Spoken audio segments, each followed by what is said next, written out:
Carl Jung uncovered something chilling about narcissists that few people truly understand. When they realize they've lost control over you, they don't simply disappear. No, what they do next is calculated, destructive, and often invisible until it's too late. It can undo months or even years of your healing in just weeks. And if you don't recognize the signs, you may walk straight into their final trap. But before we reveal this last dirty trick, you need to understand the psychological battle that leads up to it. Jung believed that the narcissist's greatest fear isn't rejection, abandonment, or even exposure. It's the moment when their target becomes psychologically stronger than them.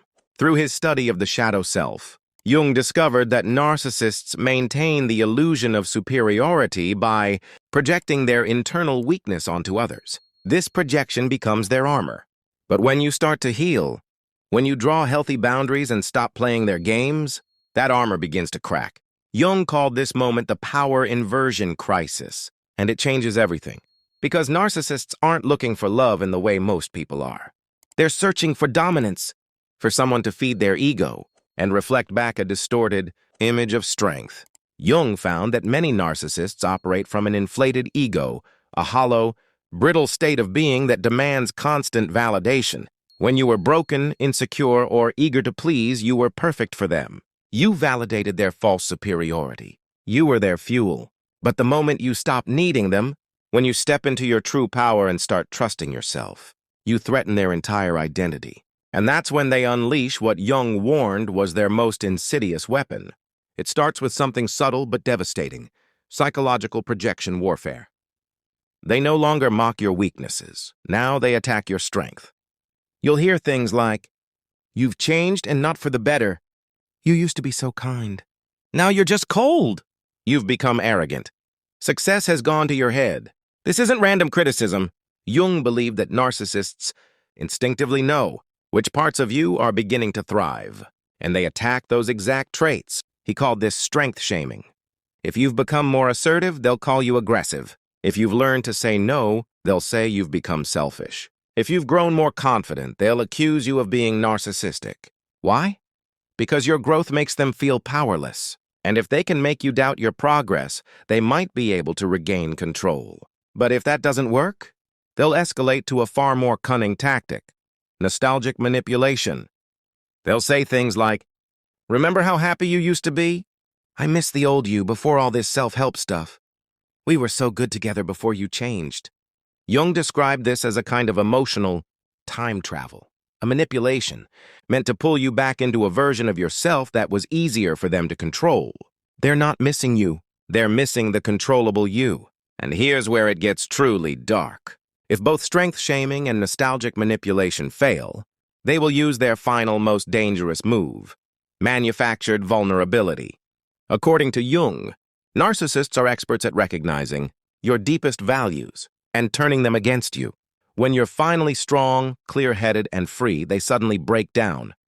They're going through something: a health crisis, a financial disaster, a family emergency, something that tugs at your heart.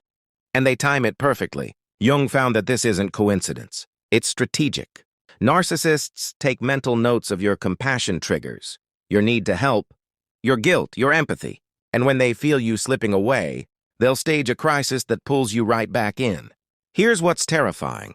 Sometimes these crises are real, but often they're self-created. They may sabotage their own job, start a fight with someone close to them, or even neglect their own health. All to create a situation where you are the one they come running to. Why? Because Jung discovered that this manipulation serves two key purposes. 1, it puts you back into the role of caretaker. 2, it proves to them that they still have influence over your life. But there's something even more disturbing. They don't just want help.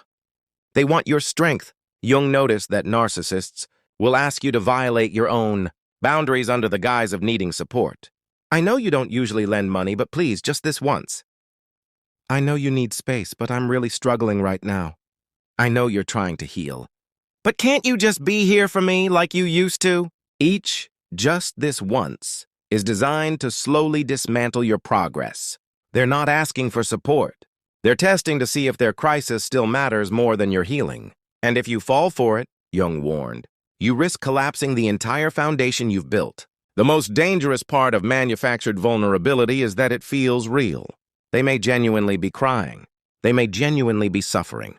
But Jung taught that narcissists are skilled at deciding who to cry to and when. They have other people, other options, but they choose you because they know you're the one most likely to break your boundaries. So how do you protect yourself? Jung offers an answer: differentiated compassion. This is when you feel empathy without taking responsibility for someone else's choices. You can care without rescuing.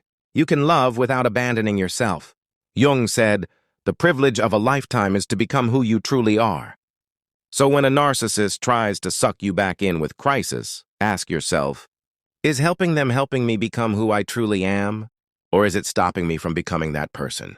Jung's final insight into narcissists is this: they fear your strength because it reminds them of the growth they refused.